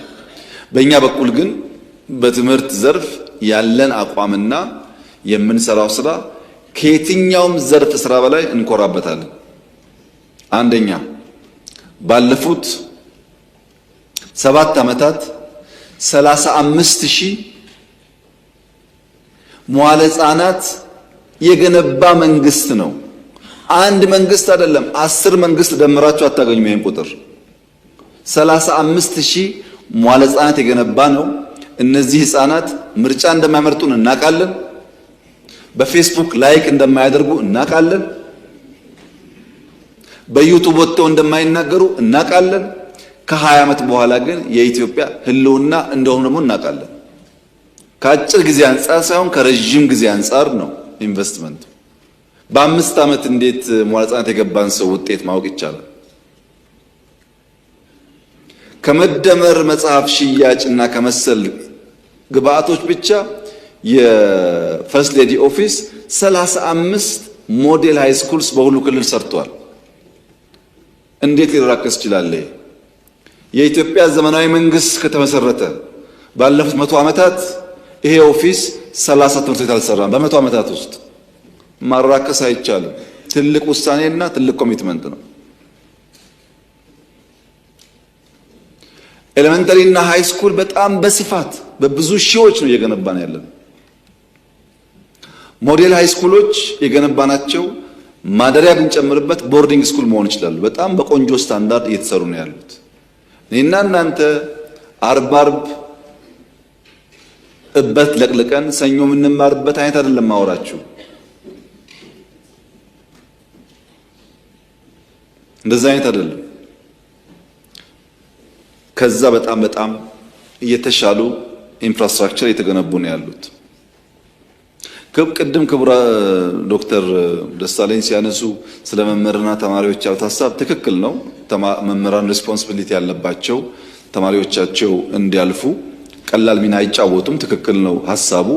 ግን እርሱም እንደሚያውቁት ሴክተሩን የነበረውን ስብራት የነበረውን ሪፎርም ኢንቨስት አድርጎ መምህራን አዘጋጅቶ ውጤት ሃርቨስት ማድረግ ጊዜ እንደሚወስድ ደግሞ በደንብ ይገነዘባሉ ብዬ ተስፋ አደርጋለሁ። አንድ የማይገባኝ እሳቤ ያለ ኢትዮጵያ ውስጥ የድሮ ሰዎች የድሮ ፖለቲከኞች ባዮግራፊያቸውን ስታነቡ ወይም ስትሰሟቸው በጎጃም ክፍለ ሀገር በነበረው የሃይ ስኩል ፈተና እኔ ብቻ አንድን ያልፌ ዩኒቨርሲቲ ገባው፣ በወለጋ ጠቅላይ ግዛት ውስጥ በነበረው ሃይ ስኩል አንድ ሃይ ስኩል ነበር፣ ሁለት ሃይ ስኩል ነበር፣ እኔ ብቻ አልፌ አዲስ አበባ ዩኒቨርሲቲ ገባው የሚሉ ሰዎች ናቸው። አሁን ቁጥር ደግሞ አነሰ የሚሉት። አሁን እኔ ብቻ የሚባልበት ዘመን አልፏል። ብዙዎች በጋራ የሚያልፉበት እድል አለ። ነገር ግን መሰረቱ ላይ ሳንሰራ ፍሬው ላይ የምናስበው ነገር አይጠቅምም። ያለፉት 7 ዓመታት 35,000 ኪንደርጋርተን የገነባው መንግስት አንድ ዩኒቨርሲቲ አልገነባም። አሁን መደመር ዩኒቨርሲቲን እየገነባ ነው ኤአይ አንድ። ለምን ታች ሳንሰራ ላይ ብንከምረው ዋጋ የለውም። ኮንዶሚኒየም ገነባን ብለን የትምህርት ስርዓት አደገ ማለት አንችልም። ክቡር አቶ ደሳለኝ ዶክተር ደሳለኝ ጊዜ ካለዎት 2-3 ዩኒቨርሲቲ ብቻ ቢያዩ፣ ባህር ዳርም ጅማም ቢያዩ ቢያንስ 1000 2000 3000 ተማሪ የሚሸከም ባዶ ኮንዶሚኒየም ዩኒቨርሲቲ ውስጥ አለ። ባዶ ኮንዶሚኒየም ተገንብቶ ተማሪ የሌለበት። ለምን? ዋናው ዓላማ በኮንትራት በግንባታ ውስጥ የሚገኝ ጥቅም እንጂ የትምህርት ጥራት አልነበር። አሁን መደመር ዩኒቨርሲቲ እኛ እየገነባ ነው። 6-7 ወር 1 ዓመት በኋላ ሙሉ ሆኖ ግንባታው ያልቃል። በእርግጠኝነት ነው የምነግራችሁ፣ በእርግጠኝነት የትኛውም የኢትዮጵያ ዩኒቨርሲቲ የዛ አይነት ጥራት ያለው ግንባታ ሊኖረው አይችልም። በእርግጠኝነት የትኛውም የአፍሪካ ዩኒቨርሲቲ በዚያ ልክ ጥራት ያለው ግንባታ ሊኖረው አይችልም። ምን ገነባው ለልጆቻችን ስለሆነ ማለት ነው። የትኛውም ዓለም የምንጓጓውን ዩኒቨርሲቲ አይነት ኢትዮጵያ ውስጥ እናያለን በጥራት። ለምን? የኤአይ ጉዳይ አስፈላጊ ስለሆነ። ታስታውሳላችሁ የዛሬ 5-6 ዓመት ኤአይ ተቋም እንፍጠር ስንል አፍሪካ ውስጥ አጀንዳ አልነበረም። የኤአይ ፖሊሲ ስንቀርጽ አጀንዳ አልነበረም። አሁን ደግሞ ትሰማላችሁ እዚህም እዚያም ይነገራል። ኤአይ ፊውቸር እንደሆነ ይህ መንግስት ቀድሞ አውቆ ነው እየሰራበት ያለው። ውጤቱን ደግሞ ወደፊት በጋራ የምናየው ይሆናል። አሁንስ በጣም ብዙ ውጤቶች አግኝተንበታል እስካሁን ባለው ሂደት መሶብን ጨምሮ ማለት ነው። እና የትምህርት ጥራት ለማረጋገጥ ኩረጃን ለማስቀረት ቴክኖሎጂን ለመጠቀም እየተደረገ ያለው ሙከራ ተስፋ ሰጪ ነው ብለን ብንወስድ የተሟላ ነው ወይ? አይደለም። ገና ብዙ ስራ ይጠበቅብናል። ግን አሁን መምህራን፣ ወላጆች፣ ትምህርት ቤቶች እንደባለፈው ጊዜ እናስኮርጃለን ብለው ከመዘናጋት ይልቅ ማዘጋጀት እያደገ መጥቷል። ሁላችሁም ወይ ተማሪ ያላችሁ ወይ ቤተሰብ አለ ታውቃላችሁ። ማትሪክስ ሲደርስ ልጆች ይጨናነቃሉ፣ ቤተሰብ ይጨናነቃል፣ መምህራን ይጨናነቃሉ፣ ያስጠናሉ። ቀለለል ያለው ጉዳይ ብዙም አይታይም። ይህ ቢጠናከር የሚሻል ይመስለኛል። የምናስብበት አልደረስንም። አካሄዳችን ግን ጠቃሚ እና የሚያዋጣ ነው። ስንት ቦርዲንግ ስኩል አለን አሁን ኢትዮጵያ ውስጥ እየገነባን እኮ ነው። ቦርዲንግ ስኩል ተማሪዎቻችን ብዙ ቋንቋ የሚናገሩ እኮ ናቸው። ስትወጡ አሁን ክረምት ስትሄዱ እዩዋቸው። እንደኛ ጊዜ አይደለም። ታች ያሉ ልጆች እሳት ናቸው። እሳት ያላቸው የግንዛቤ ደረጃ ይደንቃል። በቅርቡ አርባ ምንጭ በነበረን ጉዞ ልጄን ይዤው ሄጄ ነበር። እንደምታውቁት ገና 8 ዓመት ያልሞላው ልጅ ነው። በአባያ ሌክ ውስጥ ሂፖና ክሮኮዳይል ነበር የሚታዩ የምናያቸው። አጠገባቸው ወፎች ነበሩ። መጀመሪያ ላይ ወፎቹን አይበሏቸውም እንዴ አለኝ። መልሶ ኖ ኖ ኖ ተው በቃ አለኝ። ለካ አይበሏቸውም። ወፎቹ ከክሮኮዳይል ጥርስ ውስጥ ስጋ እንደሚያወጡ አውቃለሁ አለኝ በ8 ዓመቱ። እኔ ግን በ38 ዓመት ያወቅኩት። ልጆቹ እንደምናስበው አይደሉም፣ እሳቶች ናቸው። ብዙ ያውቃሉ። ዕውቀታቸውን ከሀገር ፍቅር ጋር፣ ዕውቀታቸውን ከትጋት ጋር፣ ዕውቀታቸውን ከኮሌክቲቭ ጥቅም ጋር ማያያዝ መቻል ይኖርብናል እንጂ የሚቀጥለው ትውልድ የሚያሰጋ አይደለም። ስጋቱ ያለው እና ፖለቲካውም ወደሚቀጥለው ትውልድ ቢገባ፣ ልማቱም ወደዛ ቢገባ ኢትዮጵያ አትራፊ እንጂ ተጎጂ አትሆንም። በዚያ መንፈስ ማየት ጠቃሚ ይሆናል። ከዚህ ጋር ተያይዞ ግን አንድ ቁልፍ ጥያቄ ተነስቷል። ስራን በሚመለከት የተከበረው ምክር ቤት፣ መላ ኢትዮጵያ ሕዝብ ልጆቻችን ከከተማ ወጥተው ፕሮጀክቶች ጋር ስራ መስራት መልመድ አለባቸው። በጣም በርካታ ፕሮጀክቶች ኢትዮጵያ ውስጥ አሉ። ብዙ ትላልቅ ስራዎች አሉ። ሰራተኛ ማግኘት እንደምታስቡት ቀላል አይደለም። እዚህ ያለ የምክር ቤት አባል በሙሉ የቤት ሰራተኛ ቸግሮሻል፣ ቸግሮሃል ወይ ቢባል የማያማርር የለም። ግን ደግሞ ስራ የለም ይላል። ቤት ሰራተኛ ማግኘት በጣም ችግር ሆኗል። በሺዎች እየተከፈለ ኢትዮጵያ አዲስ አበባ ውስጥ የሚከፈለውና ከሞላ ጎደል በአረቡ ዓለም የሚከፈለው አንዳንዴ እዚህ የሚበልጥባቸው ቦታዎችም ሊኖሩ ይችላሉ። ያም ሆኖ ግን ሰው የለም። ሰው የሚፈልገው ብድግ ብሎ መኪና መንዳት፣ ብድግ ብሎ ቤት ባለቤት መሆን ነው እንጂ ሁለት ስራ አይደለም። አሜሪካ ያሉ ወንድሞቻችን ሁለት ስራ እየሰሩ ነው ቢል የሚከፍሉት። እያስተማሩ ሁበር እየነዱ የሆነ ስራ እየሰሩ የሆነ እየጨመሩ ሁለት ሺፍት እየሰሩ 16 አወርስ እየሰሩ የኛ ቤተሰቦች ዝም ብሎ ተቀምጦ ፌስቡክ እያዩ ስራ የለም ቢባል ወደፊትም ይሳካ አይመስለኝም። ሁለት ሶስት ሺፍት እየሰራን እየተጋገዝን ካልሆነ ኑሮ እየከበደ መሄዱ አይቀሬ ስለሆነ ማለት ነው። ልጆቻችን ደግሞ ወጣ እያሉ መስራት ቢለማመዱ ቤተሰብም ኢንከሬጅ ቢያደርግ ጥሩ ይመስለኛል። በግሌ ልምድ ያገኛሉ፣ ዕውቀት ያገኛሉ። እድሜ ካለፈ በኋላ ያ እድል አይገኝም። ወጣ ብሎ መስራት ጠቃሚ ነገር ነው። እዚህ ወንጪ አንድ ቤተክርስቲያን ጥንታዊት ታሪካዊት ለማደስ ሙከራ እናደርግ ነበር። ሐይቅ ውስጥ ያለች በጣም ታሪክ ጠገብናት። ሰራተኛ አጥተው ከአዲስ አበባ ነው ሰራተኛ ፈልገው የወሰዱት እዚህ ወንጪ። ምናልባት የቢሾፍቱን ኤርፖርት ፕሮጀክት አንዳንዶቻችሁ አይታችሁ ይሆናል። ብታዩት ደስ ይለኛል። በህይወት ዘመናችሁ ከምታዩቸው አስደናቂ ስራዎች አንዱ ነው። ሚታይ አይምሰላችሁ። እዛ ያለው እንቅስቃሴ በጣም ከፍተኛ ነው። በዚያ ሁሉ ውስጥ ግን ሰው በቀላሉ አይገኝም። ሰውም አለ፣ በተወሰነ ደረጃ ስራም አለ፣ ግን ሰራተኛ የለም። ወይም የመንግስት ሹሞች አሉ፣ ሲቪል ሰርቫንት አለ፣ ግን ሰርቪስ የለም እንደማለት ነው። ይህን ማገናኘት ላይ ያልገቡን ነገሮች ካሉ እኛም እንድንማር እናንተም እንድታግዙ ስራና ሰራተኛ ብናገናኝ ብንተጋ ብንለፋ ጥሩ ይመስለኛል። ጤናን በሚመለከት የተነሳው ሐሳብ ትክክል ነው፣ ግን በጣም በርካታ ስራዎች የተሰሩ ናቸው። ዘንድሮ ለመድኃኒት ግዢ 7 ቢሊዮን ብር ነው መንግስት ያወጣው። በሀገር ውስጥ የነበረው የመድኃኒት ማምረት አቅም 4% ነበር፣ ወደ 44-45% አሳድገነዋል። 44-45% የሚያክለው መድኃኒት እዚሁ ይመረታል። ቅድም ዶክተርም እንዳነሱት ፋርማሲውቲካል ላይ በጣም ሰፋፊ ስራዎች ተሰርተዋል።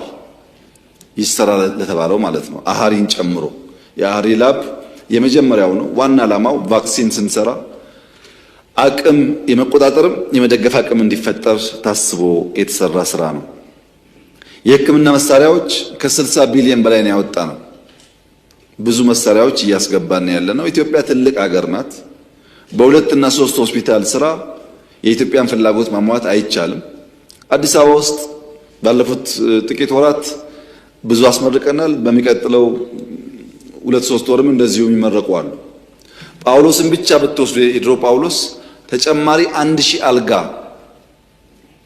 ተጨምሮ በጣም ትልቅ ሆኖ ተገንብቷል። ግን በቂ አይደለም። አሁንም ባክሎጉ ሰፊ ስለሆነ በጣም ብዙ ስራ ይጠበቅብናል።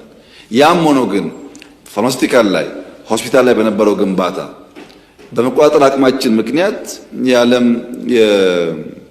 የመድኃኒት ቁጥጥር ኤጀንሲ ኢትዮጵያን ማቹሪቲ ሌቭል 3 ብሏታል።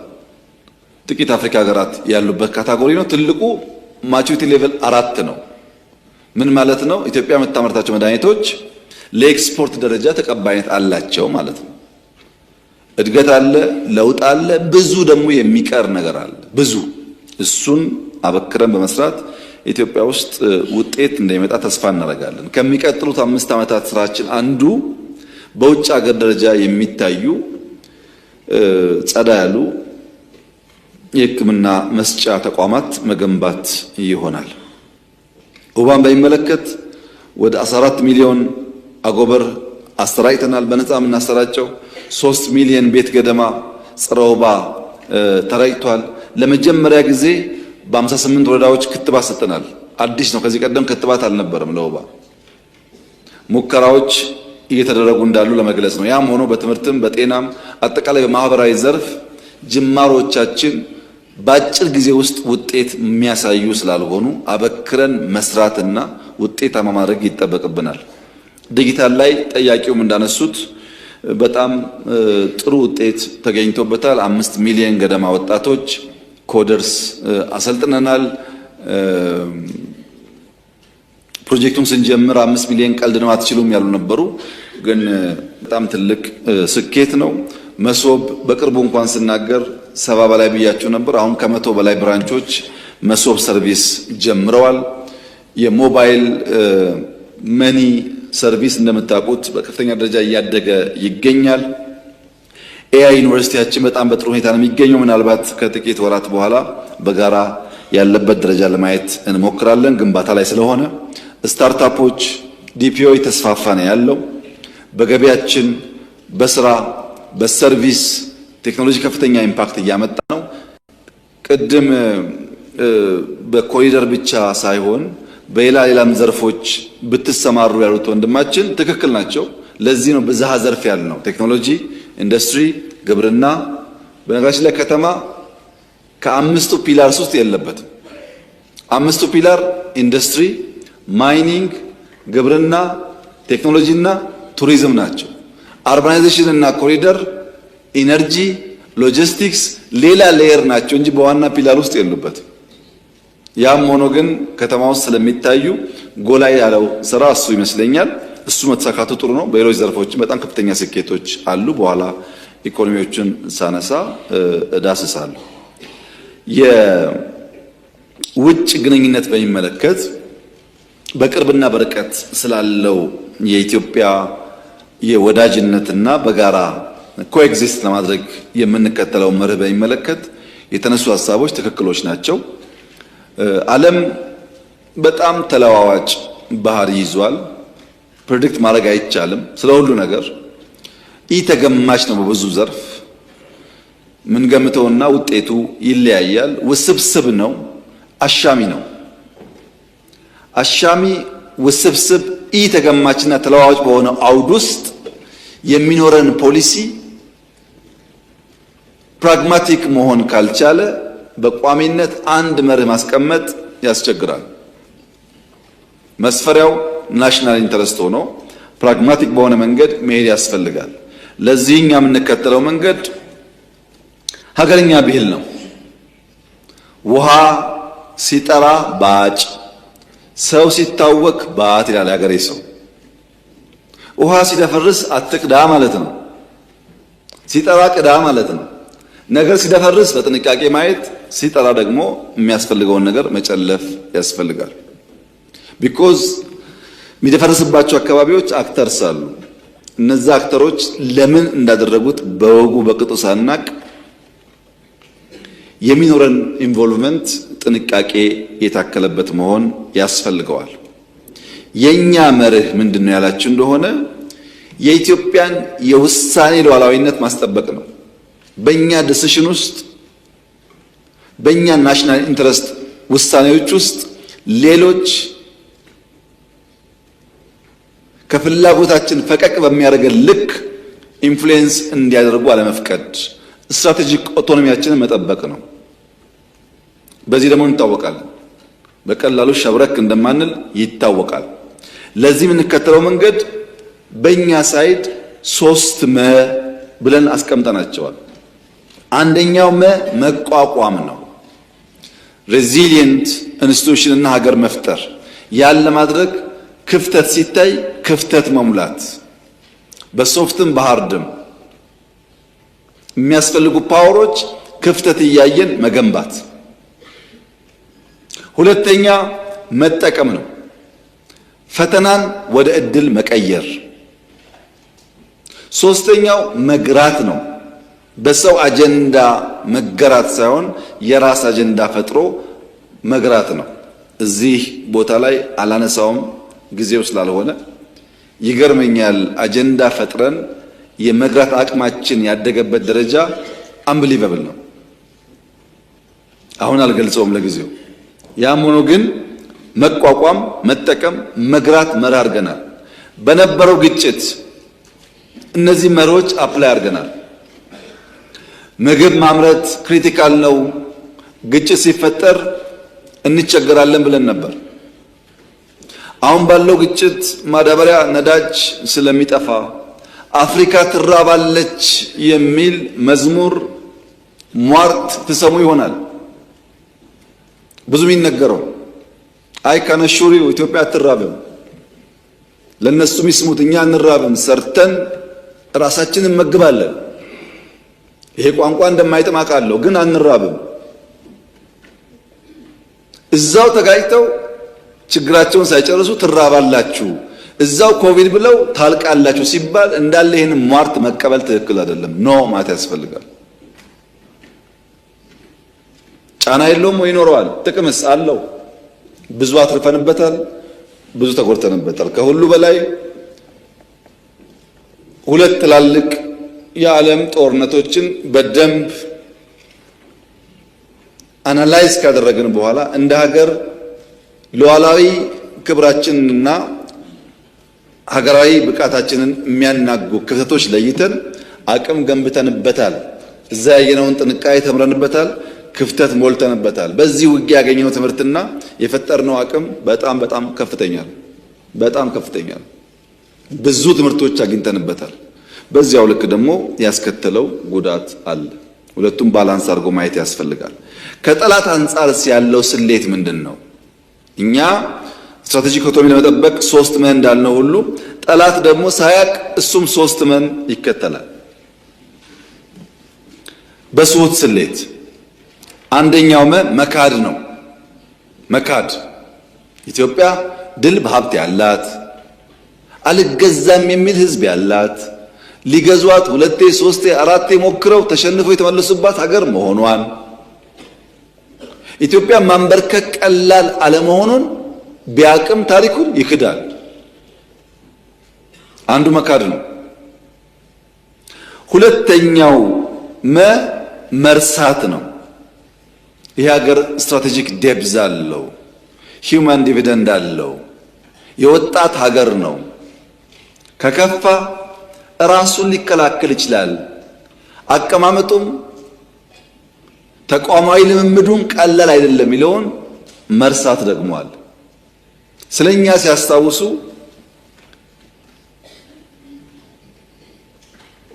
ደህንነታችንን እንጂ ስለኛ ሲያስታውሱ እምቢ ባይነታችንን ማስታወስ አይፈልጉም። አንዳንዴ ማራከስ ይፈልጋል። ሶስተኛው ምኞት ነው። ምኞት ያለፈ ስልት እስረኛ የመሆን ምኞት። ትናንትና ሻዕቢያና ወያኔ ከሱዳን ጋር ተባብረው ደርግን ጥለዋል። አሁንም እዛ ተባብረን እንጥላለን የሚል ምኞት።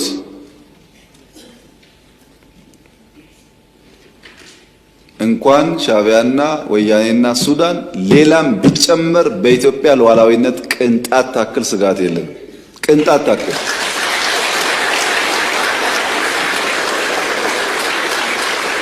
ያን ለመከላከል የሚያስችል ብቃት እየገነባን ያለነው ጊዜው ሲደርስ እንዳስፈላጊነቱ እንገልጻለን። እኛ ስጋት የለብንም። ሰዎች ባረጀ ባፈጀ ስልት ድሮ በሰራ ስልት አሁን ለመጠቀም መሞከር ጠቃሚ አይደለም። ምክንያቱም ያኔ ስልቱ የሰራው በሸበጥ ጮፈሬ የላስቲክ ጫማ መሄድ የፈለገ መቅመል የፈለገ መራብ የፈለገ ቢገባውም ባይገባውም ወስቶ የተከተለ ኃይል ነበረ። አሁን ግን 22 እና መገናኛ ህንፃ አስቀምጠህ እዛ በመቀመጥ አይሆንም ማለት ነው። ተቀይሯል ጊዜው። ሀብት እያፈራህ ሀብትን እያጣጣምክ ራስን ደግሞ ለመስዋዕት ማዘጋጀት አብሮ አይሄድም። አልፎበታልና ይሄ ምኞትም አይጠቅምም። ቅድም ብየዋለሁ፣ አሁን ደግሜ መናገር የምፈልገው የሚያስፈልገን ሰላም ነው፣ የሚያስፈልገን ትብብር ነው፣ የሚያስፈልገን አብረን መስራት ነው። የሚያጓጉ ነገሮች አሉ።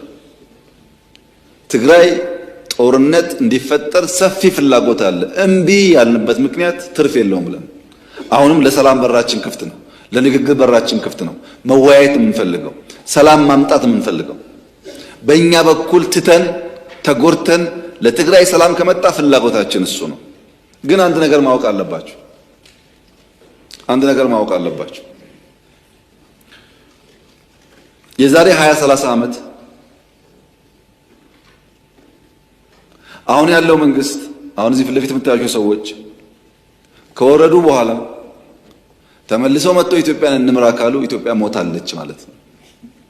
እውነቴን እነግራችሁ፣ ኢትዮጵያ ለዘመኑ ለሲዝን የሚመጥን መሪ መፍጠር ካልቻለች ሰዎች እየወጡ እየወሩ የሚመላለሱባት ከሆነ ኮሌክቲቭሊ ሞታለች ማለት ነው።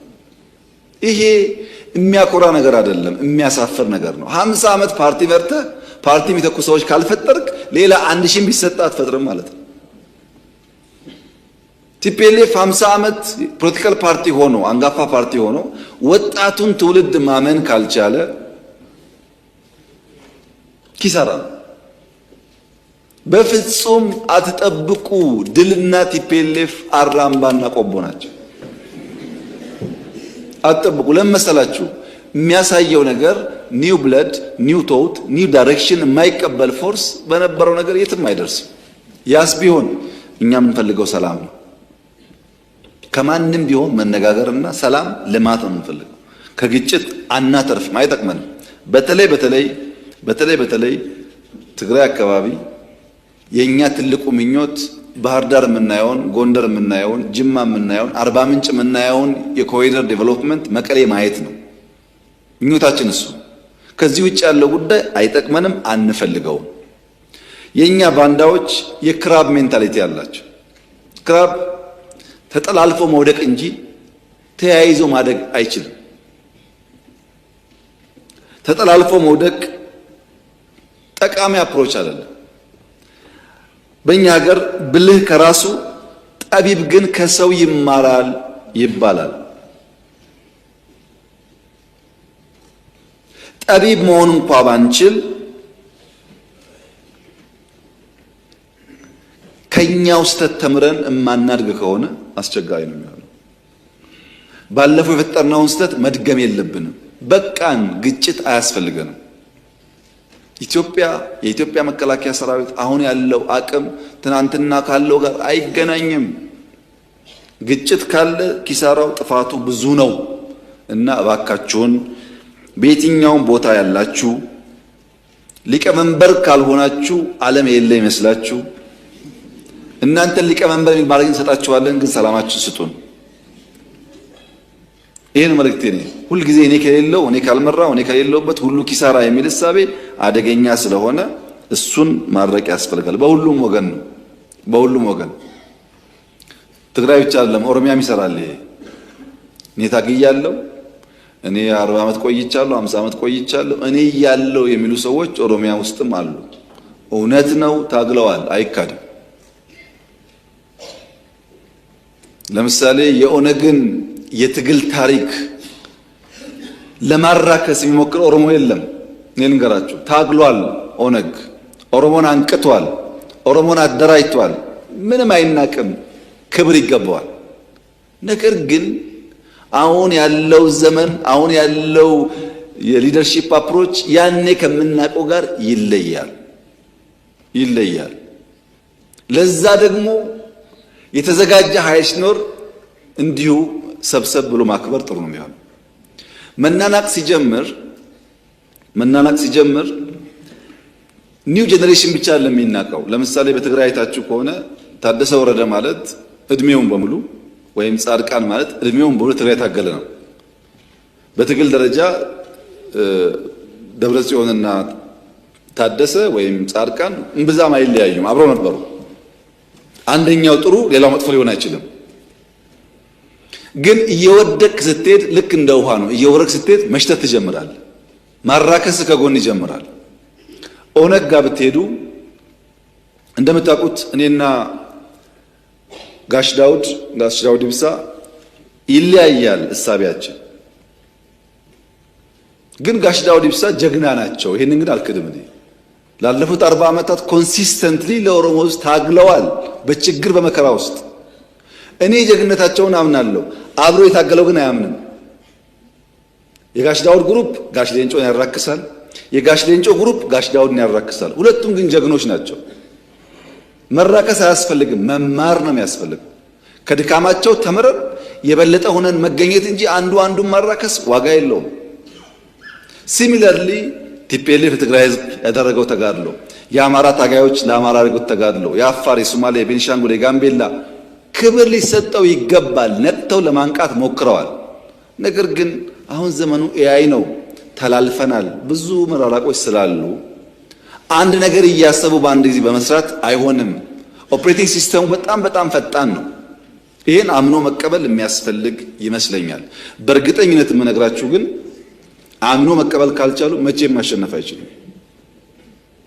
መቼም ቲፒኤልኤፍ ምን ጥንካሬ ያለው በደንብ ትምህርት ተወስዶበታል፣ ጠቃሚ ስለሆነ። ኦነግ ምን ጥንካሬ ያለው ትምህርት ተወስዶበታል። ምን ስንፍናና ድካም አላቸው፣ ትምህርት ተወስዶበታል። እነሱም በተረጋጋ መንፈስ ያንን መማር ያስፈልጋቸዋል። ተከብረው ጥሩ ወላጅ ጥሩ ሽማግሌ የሆኑ መኖር ስለሚቻል ማለት ነው። አሁን በስተርጅና ብዙ አስፈላጊ አይደለም። የኢትዮጵያ ፖለቲካ ከእንግዲህ በኋላ አዛውንቶችን ለምክር እንጂ ለፖሊሲ መንጨት አትፈልግም። እውነቴን ነው። ምክር ብቻ ነው። ምክንያቱም ዓለም ተገለባብጣለችና አሁን ያለችውን ዓለም እናንተ ለመገንዘብ በጣም ከባድ ስለሆነ አልፎ አልፎ ምክር ሲያስፈልግ ከሁሉም ሽማግሌዎች መስማት ጥሩ ነው። ማክበር ጥሩ ነው። ሲታመሙ ማሳከም ጥሩ ነው። ከሞቱም በክብር መቅበር ጥሩ ነው። ከዛ አልፎ ግን ፖሊሲ እንዲያመነጩ እኔም አልጠብቅም። ከኔና ከኔ በላይ ያላችሁም እርማችሁን አውጡ። ጊዜው እያለፈ ነው። ኢትዮጵያ ምን ትሁን? ኢትዮጵያ እንደ ግራር ትሁን። የግራር ዛፍ ካስተዋላችሁ ብዙ አስተማሪ ነገር አለ። የግራር ዛፍ መንቀዋሉን አትዩ፣ የጠለቀ ስራ አለው። ስራችን መጥለቅ አለበት። እሳቢያችን መጥለቅ አለበት። ዛሬ አንዱ ያየሁት ነገር እሳቢያችን ምን ያክል እንደጠለቀ ነው። የመደመር እሳቤን ዶክተር ደስታሪ ሲዘረዝሩ ምን ያክል አመለካከቱ እየሰፋ እንደመጣ ገብቶኛል። እንሰብሰብ፣ አንድ እንሁን፣ እንከባበር፣ በሰላም እንነጋገር፣ አብረን እንደግ፣ በተሰራው ስራ እንኩራራ፣ አዳዲስ ድል እናምጣ የሚለው በሙሉ የመደመር እሳቤ ነው። በጣም ጥሩ ነገር ነው ይሄ። ይሄን እሳቤ በብዙ ፓርቲዎች ውስጥ እንደምንሰማው ጥርጥር የለኝም። በነገራችን ላይ እኛ እንደመር ስንል ወንጀል ነው ያሉ ሰዎች እኮ ዛሬ እንሰብሰብ እያሉ ነው አለ። ይሄ እኮ ድል ነው። ባይሉትም አምኖ ተቀብለዋል ማለት ነው። ግን ኢንቴንሽኑ ፖዚቲቭ ስላልሆነ የመሳካት እድሉን እንጠራጠራለን። አንደኛው የጠለቀ ስር ነው። ስራችን መጥለቅ አለበት። ሁለተኛው ከፍ ብሎ መብቀል ነው። ትናንሽ ያረጁ እሳቤዎች ከጉዟችን እንዳያደናቅፉን ከፍ ብለን መብቀል አለብን። አልፎ አልፎ ደግሞ ግራር ኢነሚ ሲያይ፣ ጠላት ሲያይ እሾሃማ የሆነ ቅጠል ያበቅላል። ራሱን ለመከላከል የሚያስችል ቁመና መፍጠር ያስፈልጋል። አልፎ አልፎ ሊመገቡት ሲመጡ ግራር ጋዛማ ሽታ ያፈልቃል። አስተውላችሁ እኮ ያን ያፈልቅና እንዲሸሹት ያደርጋል። አስፈላጊ ሲሆን ጋዝ እያፈለቁ ጠላት ማሸሽ፣ እሾህ እያፈለቁ በጠላት አለመነካት፣ ረዝሞ መብቀል ብቻ ሳይሆን ትናንሽ እንስሳቶች ደርሰው እንዳይቀነጥሱን መከላከል ያስፈልጋል። ሌላስ የግራር ባህሪ ችግርተኛ ጉንዳን ሲያይ ያስጠጋል፣ ያበላል። እኛ መርዘም ብቻ አይደለም፣ በሰፈራችን ያሉ ወንድሞቻችን ሲቸግራቸው ለማገዝ ዝግጁ ነን። የኛ እድገት እንኳን ኢትዮጵያውያን ዜጎች ብቻ ሳይሆን ወንድሞቻችንን በአፍሪካ ውስጥ በጎረቤት ውስጥ መንካት የሚችል መሆን አለበት። የምናምነው እንደሱ ነው። እንደ ግራር ስራችን ይሰዳል፣ ከፍ ብለን እንበቅላለን፣ ለጠላት ማንመች እሾሃማ እንሆናለን። ሲቀርቡን ደግሞ ካለን አካፍለን እንበላለን። ኢትዮጵያ በዚህ መርህ ከሄደች ነው ለኢትዮጵያ ለአፍሪካ ምሳሌ መሆን የምትችለው። ይህን ደግሞ ለማድረግ በጣም ግልጽ ስትራቴጂ ነድፈናል። ለሚቀጥሉት 25 ዓመታት ኢትዮጵያ የምትመራበት ግልጽ ስትራቴጂ ተቀርጿል። እነዚህ ስትራቴጂዎች በውስጣቸው ብዙ ጠቃሚ ሀሳቦች ይዘዋል። ግልጽ ቪዥን አላቸው፣ ግልጽ ፐርፐዝ አላቸው። 5 ስትራቴጂክ ኦብጀክቲቮች አሏቸው። 15 ሞዴሎች አሏቸው። 12 ፓወር ቬክተርስ አላቸው። 9 ዲሲፕሊን አላቸው። 9 ኢንተርዲፔንደንሲ አላቸው። ግልጥ ያለ ስትራቴጂ አለ። እናም እናሳካዋለን።